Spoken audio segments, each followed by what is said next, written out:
আনহু যাওবাত তালিব ওয়াল মাতলুব, সারা দুনিয়ার সমস্ত দেবদেবীর সামনে কত খাবার তোমরা দাও, কত খাবার তোমরা দাও, ভোগ দাও, কত মিষ্টি দাও, কত ফল ফুরুট দাও, এই ফল ফুরুট তারা খাইতে তো পারেই না, বরঞ্চ তাদের সামনে থেকে ওইগুলো মাছিতে খেয়ে ফেলায়। কোনোদিন একটা মাছি তাড়ানোর ক্ষমতাও তারা রাখে না। যাওবাত তালিব ওয়াল মাতলুব, তোমরা যারা তার কাছে চাও তোমরাও দুর্বল, আর যাদের কাছে প্রার্থনা করো এই কালীর কাছে কি বলা হয়, সরস্বতীর কাছে বিদ্যা চাও, সরস্বতী নিজেই লেখাপড়া জানে না। দুর্গার কাছে ক্ষমতা চাও, দুর্গা দাঁড়ায় আছে, দুর্গা মূর্তি দাঁড়ায় আছে না, গাছতলা বাসতলা দুর্গা দাঁড়ায় আছে, দুর্গারে কুত্তয় লাথি দিয়ে শীত করে ফেলাই দিল, দুর্গা উঠে কথা কইতে পারে না। কত জায়গা দেখলাম পিছন দিয়ে বাস ঢুকাই দিয়ে গাছতলা দাঁড় করে রাখছে, কুকুরি যে ঠ্যাং উচড়ে নাক মুখ বেড়ে স্প্রে করে দিচ্ছে, কুত্তর পেশাবে আগাগুলা ভিজে যাচ্ছে, কোনোদিন কুত্ত তাড়ানোর ক্ষমতাও রাখে রাখে রাখে না। যাওবাত তালিব ওয়াল মাতলুব, তোমরা যারা চাও তারাও দুর্বল, যার কাছে চাও সে আরো দুর্বল। লক্ষ্মীর কাছে অর্থ চাও, লক্ষ্মী পূজা করে কেন?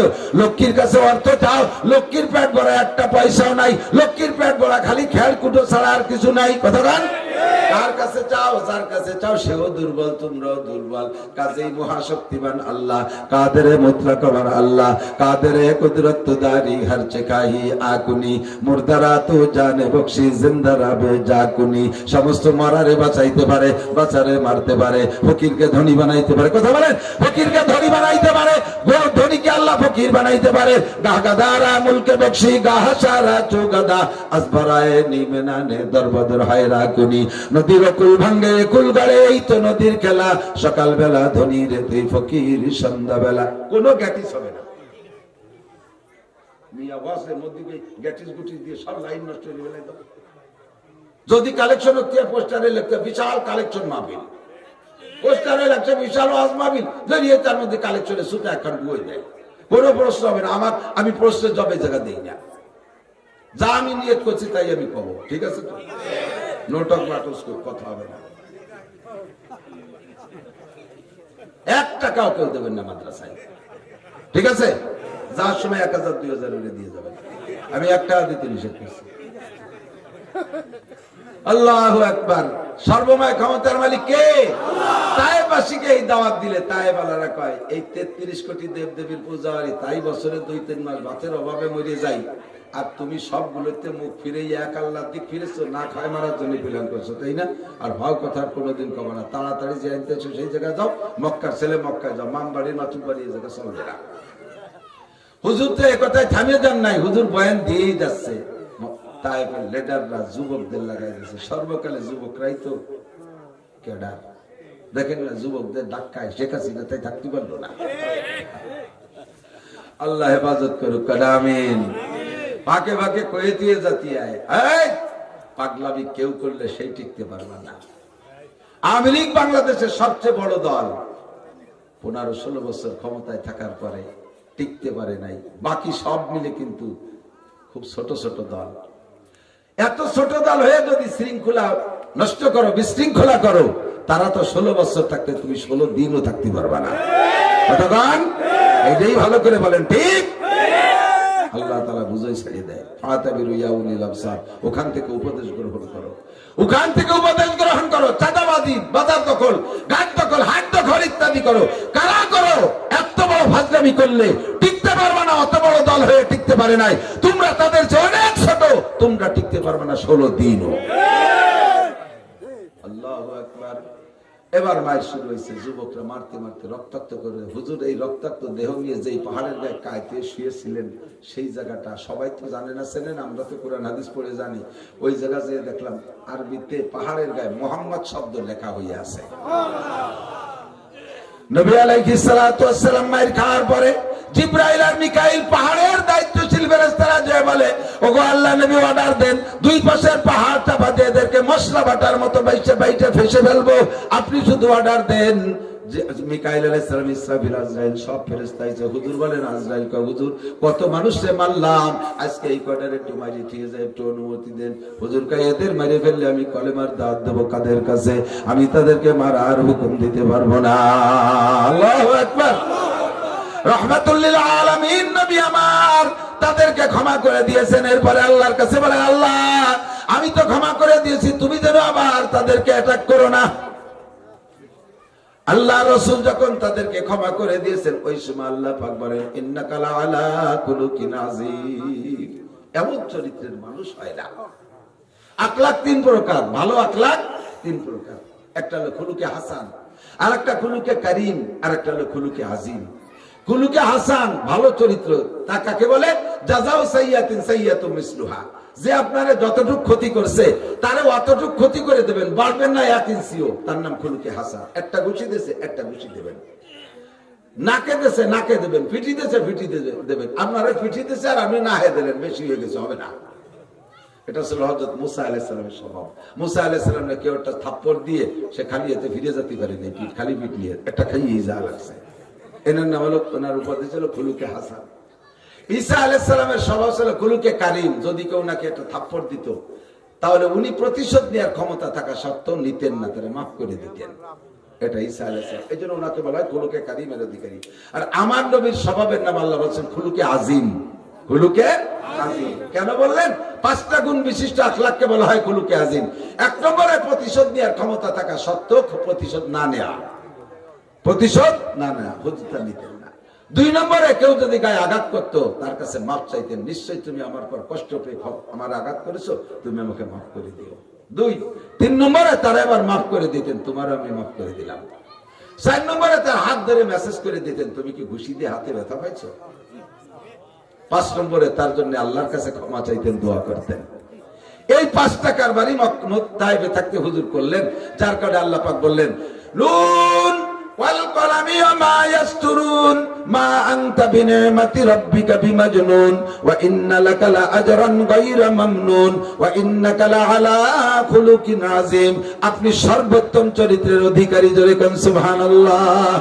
তায়েফ থেকে চলে আসছেন 90 দিন। এর আগে খাদিজাতুল কুবরা ইন্তেকাল করছেন।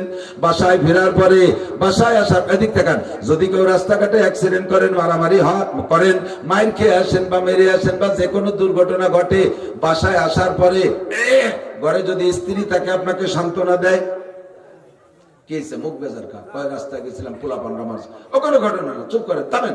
পুরুষ মানুষ একটা মার খেয়েছেন, কালকে দুটো দিয়ে দিলি হয়ে গেল, এই নিয়ে মুখ বেজারে থাকে, বলতে সান্ত্বনা দেয়। মেয়েরা থাকলে বাপের পাশে যায়, বাপরে মালিশ মুলিশ করে সান্ত্বনা দেয়।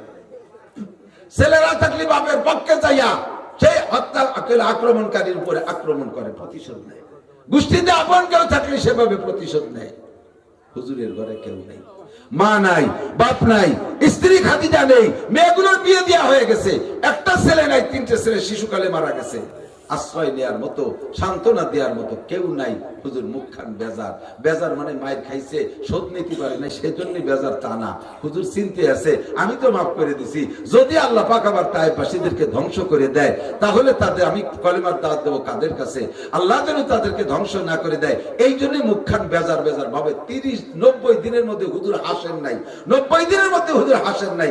90তম রাত 26শে রজব দিবাগত রাত, মনের মধ্যে খুব অস্থির লাগতেছে। যারা হজে গেছেন তারা দেখেছেন, এখন যারা যাবেন তারা বুঝবেন না। আমি 13 সালে গিয়েছি, দেখেছি উম্মে হানি রাদিয়াল্লাহু তাআলা আনহার ঘরটা যেখানে ছিল, ওই জায়গা বড় বড় দুটো পিলার ছিল মসজিদে হেরেমের ভিতরে, একে বলা হতো বাবে উম্মে হানি।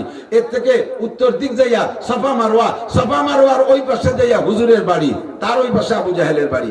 তো হুজুর আলাইহিস সালাম নিজের বাড়ি থেকে রাতের বেলা চলে আসছে। রাতের বেলা আইসা উম্মে হানি রাদিয়াল্লাহু তাআলা নাকি ফুফু বাড়ি, ফুফু জান উম্মে হানি বলতেছেন, ফুফুজান আজকে মনের মধ্যে খুব খারাপ লাগতেছে, অস্থির লাগতেছে, ঘরে কেউ নেই, মনটা খারাপ লাগতেছে, আমার আজকে তো আপনার ঘরে থাকবো।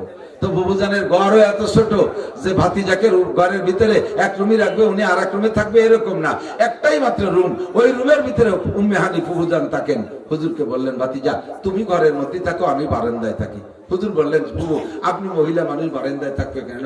আমি বাইরে থাকি, আপনি ঘরে থাকেন। না বাবা, চতুর্দিক দিয়ে তোমার শত্রু, কে তোমার এসে আঘাত করবে, তুমি ঘরে থাকো, আমি বারান্দায় বসে পাহারা দিই।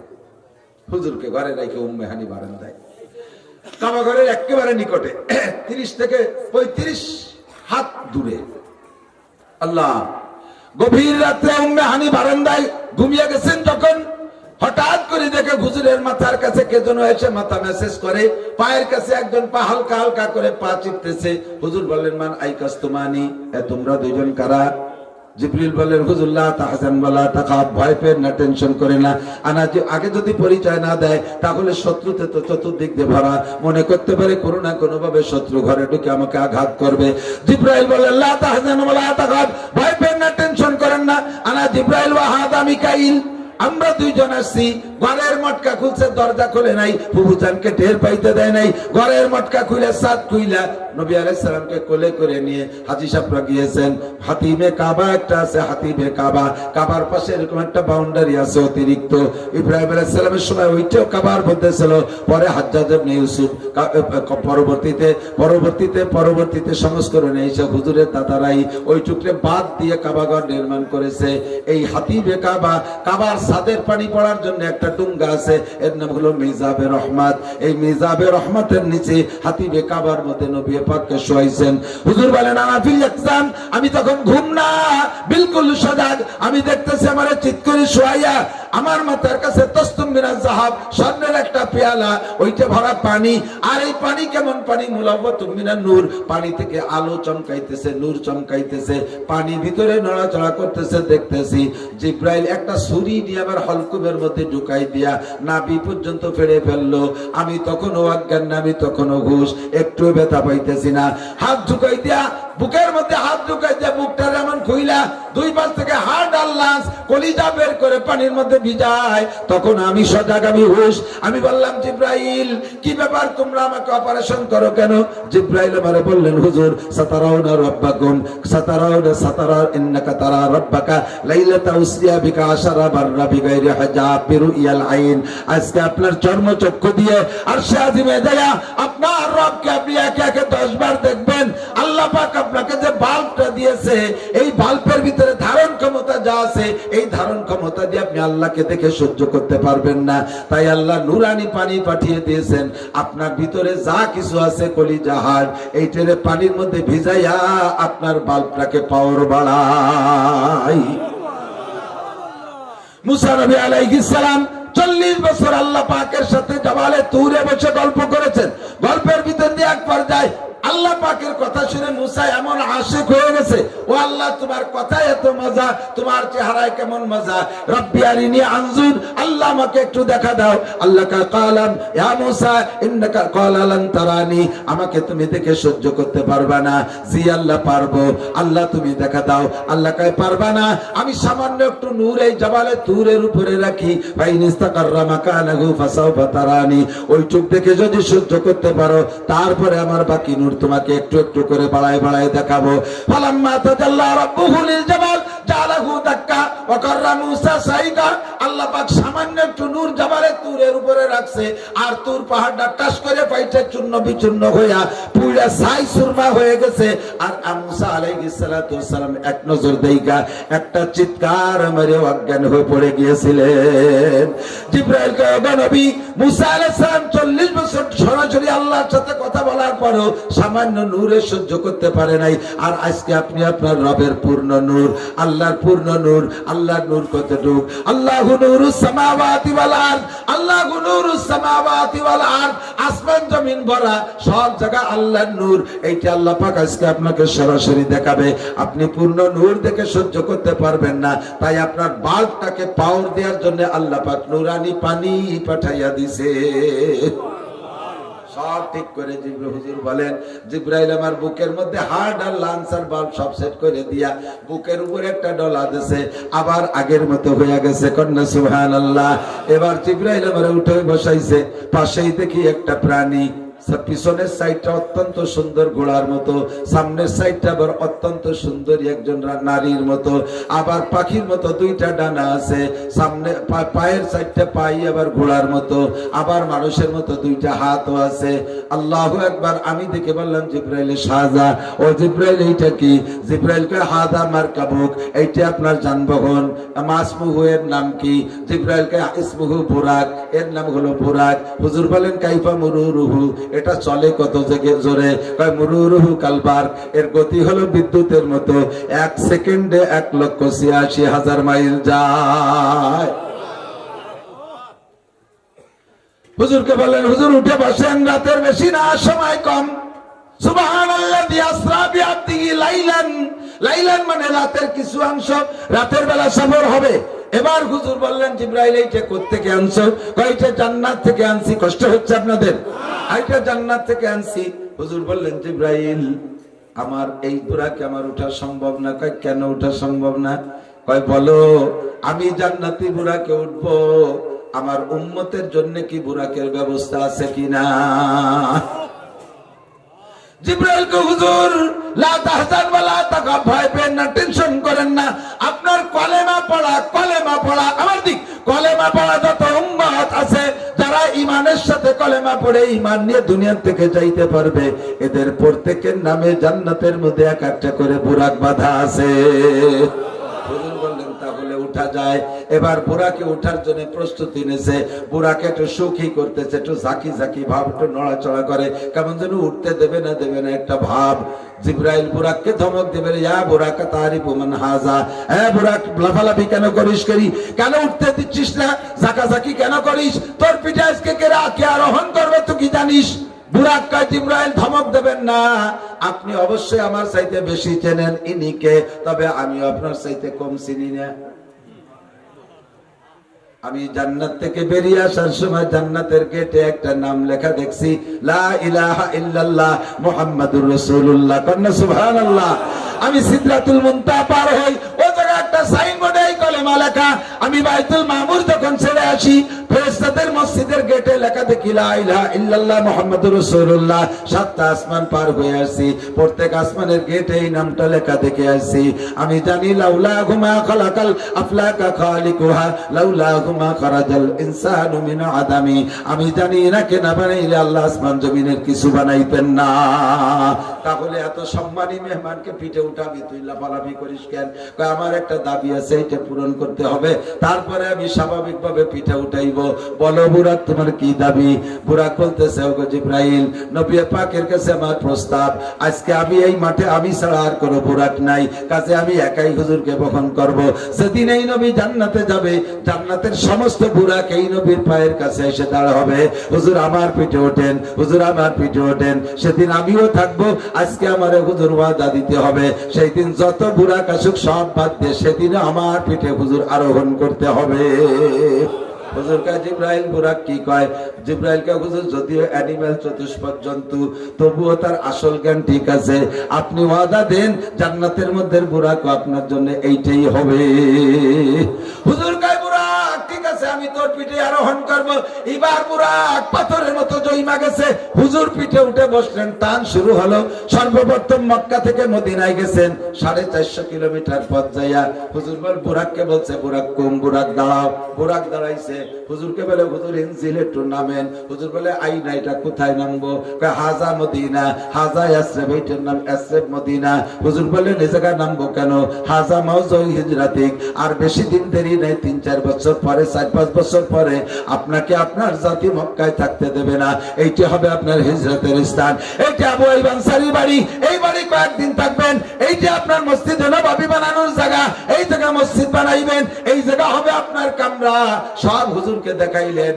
হুজুর বললেন তাহলে এত সুন্দর একটা জায়গা আমাকে দেখাইলে জিবরাইল, আমার এই সফরের স্বাদ গ্রহণ করার অর্থে আমি এই জায়গা 2 রাকাত সালাতুশ শুকর আদায় করি। হুজুর আগে